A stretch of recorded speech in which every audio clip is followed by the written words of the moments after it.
Welcome to fun learning. ನಾನು ನವೀನ್ ರಿತ್ತಿ. ಈ ಒಂದು ವಿಡಿಯೋದಲ್ಲಿ ನಾವು ಕ್ಯಾಪಿಟಲ್ ಗೇನ್ ಬಗ್ಗೆ ತಿಳಿದುಕೊಳ್ಳೋಣ. ಕ್ಯಾಪಿಟಲ್ ಗೇನ್ ಟಾಪಿಕ್ ಮೇಲೆ BCom 6th ಸೆಮ್ ಆ್ಯನ್ಯುವಲ್ ಎಕ್ಸಾಮ್ನಲ್ಲಿ 15 ಮಾರ್ಕ್ಸ್, 5 ಮಾರ್ಕ್ಸ್ ಆ್ಯಂಡ್ 2 ಮಾರ್ಕ್ಸ್ ಕ್ವಶನ್ಸನ್ನು ಕೇಳೋ ಚಾನ್ಸಸ್ ಇದೆ. ಹಾಗೆ ನೆಟ್ ಆ್ಯಂಡ್ ಸೆಟ್ ಎಕ್ಸಾಮಲ್ಲಿ ಕೂಡ 2 to 3 ಕ್ವಶನ್ಸನ್ನು ಕೇಳ್ಬೋದು. So let's start with the meaning of capital gain. Capital gain is a rise in the value of the capital asset that gives it a higher worth than the purchase price. The gain is not realized until the asset is sold. A capital gain may be short term or long term and must be claimed on income tax. Capital gain means it is the rise in the value of capital asset with higher worth than the purchase price. ಅಂದರೆ ನಾವು capital gain ಅಂತಂದರೆ ನಮ್ಮ purchase ಪ್ರೈಸ್ಗಿಂತ ನಮ್ಮದು ಅಸೆಟ್ಟನ್ನು transfer ಮಾಡಿರೋಂಥ ವ್ಯಾಲ್ಯೂಗೆ high ಇರುತ್ತೆ. ನಾವು ಈಗ suppose ಒಂದು ಹೌಸನ್ನು ಪರ್ಚೇಸ್ ಮಾಡಿದ್ವಿ, ಸೊ ಅದನ್ನು ಸೇಲ್ ಮಾಡಿದಾಗ ನಮಗೇನಾಗುತ್ತೆ ಅಂದರೆ ಅಮೌಂಟ್ ಜಾಸ್ತಿ ಬರುತ್ತಲ್ಲ, so that amount we call it capital gain. So it may be short term or long term. So short term or long term ಅನ್ನು ನೋಡೋಣ. Next meaning of capital assets. So ನಾವು capital assets ಇಂದ capital gain ಅಂತ ಹೇಳಿದ್ವಿ. So ಈ capital assets ಅಂದರೆ ಏನು? Capital asset means property of any kind, whether movable, immovable, tangible or intangible, held by an assessee, whether connected with business or for personal purpose. So capital assets ಅಂತಂದರೆ ಇಲ್ಲಿ movable assets, immovable assets, tangibles, intangible assets. Movable assets means machineries, immovable buildings, tangibles which we can see it and feel it, intangibles which we cannot see and touch it. So these are the capital assets.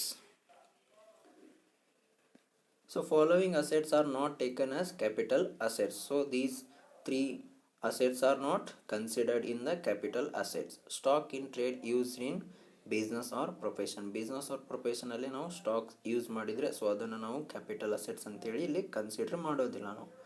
Next, agricultural land in India not situated in urban areas. Urban ಏರಿಯಾಸಲ್ಲಿ agriculture land ಇಲ್ಲ ಅಂತಂದರೆ so ಅದನ್ನ ಕೂಡ ನಾವೇನು ಮಾಡ್ತೀವಿ ಅಂದರೆ capital asset ಅಂತೇಳಿ treat ಮಾಡೋದಿಲ್ಲ ಇಲ್ಲಿ. Personal effects but excluding ornaments means any vehicle used for personal use is also not capital asset. And next go through so types of capital assets or types of capital gains. So first one, short term capital asset. Any capital asset held by an assessee for up to 36 months immediately prior to the date of transfer.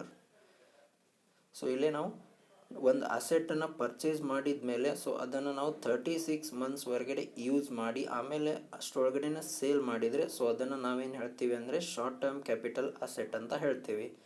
Next, in case of financial asset, an asset held for up to 12 months immediately prior to the date of transfer. So ಇಲ್ಲಿ ನಾವು within 12 months ಒಳಗಡೆ purchase ಮಾಡಿ sale ಮಾಡಿದರೆ so ಅದನ್ನು ನಾವು short term capital asset ಅಂತಲೂ ಹೇಳ್ತೀವಿ. So for example 12 months ಅಂತಂದರೆ mutual funds, UTI trust funds. So ಇದನ್ನು ನಾವು ಪರ್ಚೇಸ್ ಮಾಡಿ 1 ಇಯರ್, ವಿತಿನ್ ಅ ಇಯರ್ ಒಳಗಡೆ ಸೇಲ್ ಮಾಡಿದರೆ ಶಾರ್ಟ್ ಟರ್ಮ್ ಕ್ಯಾಪಿಟಲ್ ಅಸೆಟ್ ಅಂತ ಹೇಳ್ತೀವಿ ಇಲ್ಲಿ. Next long term capital asset. So second type of asset is long term capital asset. Any capital asset other than short term capital asset is regarded as a long term capital asset. So other than short term capital assets are called long term capital assets. So that is an asset held for more than 36 months or 12 months as in case may be. So ಅಂದರೆ ಇಲ್ಲಿ ನಾವು more than 36 ಮಂತ್ಸ್ನ ಅಸೆಟ್ನ held ಮಾಡಿದರೆ so ಅದಕ್ಕೆ ನಾವು long term capital asset ಅಂತ ಹೇಳ್ತೀವಿ ಇಲ್ಲ. The gain arising on transfer of long term capital asset is called long term capital gain. So ಅಂದರೆ ನಮ್ಮದು ಲಾಂಗ್ ಟರ್ಮ್ ಕ್ಯಾಪಿಟಲ್ ಅಸೆಟ್ಟಿಂದ ಬರುವಂಥ ಪ್ರಾಫಿಟ್ ಅಥವಾ ಗೇನ್ಗೆ ನಾವು ಲಾಂಗ್ ಟರ್ಮ್ ಕ್ಯಾಪಿಟಲ್ ಗೇನ್ ಅಂತ ಹೇಳ್ತೀವಿ. Similarly The loss arising on transfer of a long-term capital asset is called long-term capital loss.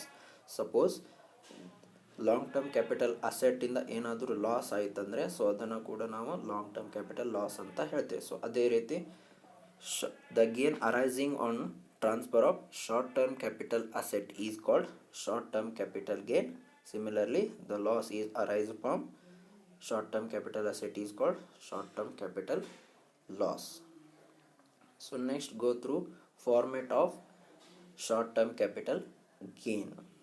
So ಇಲ್ಲಿ short term capital ಗೇನನ್ನು calculation ಮಾಡಲಿಕ್ಕೆ format full value of consideration ಅಂದರೆ sales consideration minus cost of acquisition ಅಂದರೆ ನಾವು purchase ಮಾಡಿದಂಥ value minus cost of improvement ಅಂದರೆ ನಾವು ಆ ಅಸೆಟ್ಟಿಗೆ ಏನಾದರೂ ರಿಪೇರ್ಸು ಅಥವಾ ಇಂಪ್ರೂವ್ಮೆಂಟ್ ಮಾಡಿದರೆ ಪರ್ಚೇಸ್ ಮಾಡಿದರೆ ಸೊ ಅದು cost of improvement minus expenses on transfer if any. So ನೀವೇನಾದರೂ ಈಗ ಅಸೆಟನ್ನು ಟ್ರಾನ್ಸ್ಫರ್ ಮಾಡುವಾಗ any expenses you have to pay that amount will less in the consideration value. Then all these three items are less in the sales consideration, then you will get short term capital gain.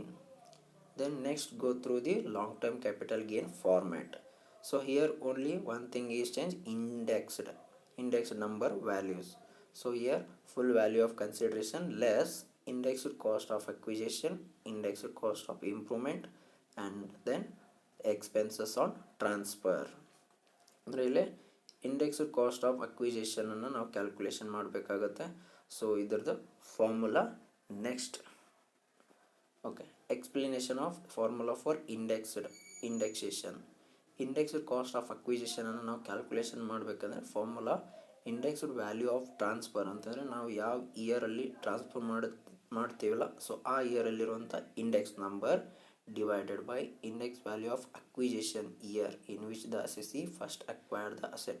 So ನಾವು purchase ಮಾಡಿದಾಗ ಇರುವಂಥ index number into cost of acquisition. ಅಂದರೆ suppose ಈಗ ನಾವು 2018 sale ಮಾಡಿದರೆ ಅಂದರೆ 280 is the index number. Suppose purchase 2002 ಮಾಡಿದರೆ 100 cost of acquisition ವ್ಯಾಲ್ಯೂನ ಇಂಟು ಮಾಡಬೇಕಿಲ್ಲ.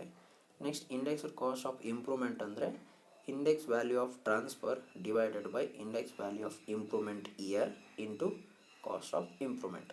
ಅಂದರೆ ಸೇಲ್ ಮಾಡಿದಂಥ ಇಯರ್ ಡಿವೈಡೆಡ್ ಬೈ ಇಂಪ್ರೂವ್ ಮಾಡಿದಂಥ ಇಯರಲ್ಲಿರುವಂಥ index number into cost of improvement.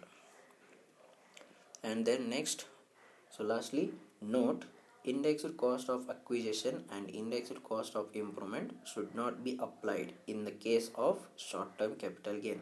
So short term capital ಗೇನನ್ನು ನಾವು ಕ್ಯಾಲ್ಕುಲೇಷನ್ ಮಾಡುವಾಗ indexed cost of acquisition and indexed cost of ಇಂಪ್ರೂವ್ಮೆಂಟನ್ನು ಅಪ್ಲೈ ಮಾಡೋದಿಲ್ಲ. ಇಲ್ಲಿ only directly we taken as cost of acquisition and cost of improvement. Then the cost inflation index for any year earlier than 1/4/2001, cost inflation index for the year 2001-2 should be taken. Suppose cost of acquisition ಅನ್ನು ನಾವು 1999 ಅಥವಾ 1998 or before 2001 ಇದ್ದರೆ ನಾವು ಅದನ್ನು 2001 or 2 should be taken. ಅಂದರೆ ಆ year base year cost inflation ಇಂಡೆಕ್ಸನ್ನು ನಾವು ತಗೊಳ್ತೇವೆ ಇಲ್ಲಿ. ಸೊ ಇದಿಷ್ಟು capital gain topic related information. So ಈ ವಿಡಿಯೋ ನಿಮಗೆ ಲೈಕ್ ಆದಲ್ಲಿ ಲೈಕ್ ಮಾಡಿ ಮತ್ತು ಈ ಚಾನಲನ್ನು ಸಬ್ಸ್ಕ್ರೈಬ್ ಮಾಡಿ ಆ್ಯಂಡ್ ಫೀಡ್ಬ್ಯಾಕನ್ನು ಕಮೆಂಟ್ ಮಾಡಿ. Thank you.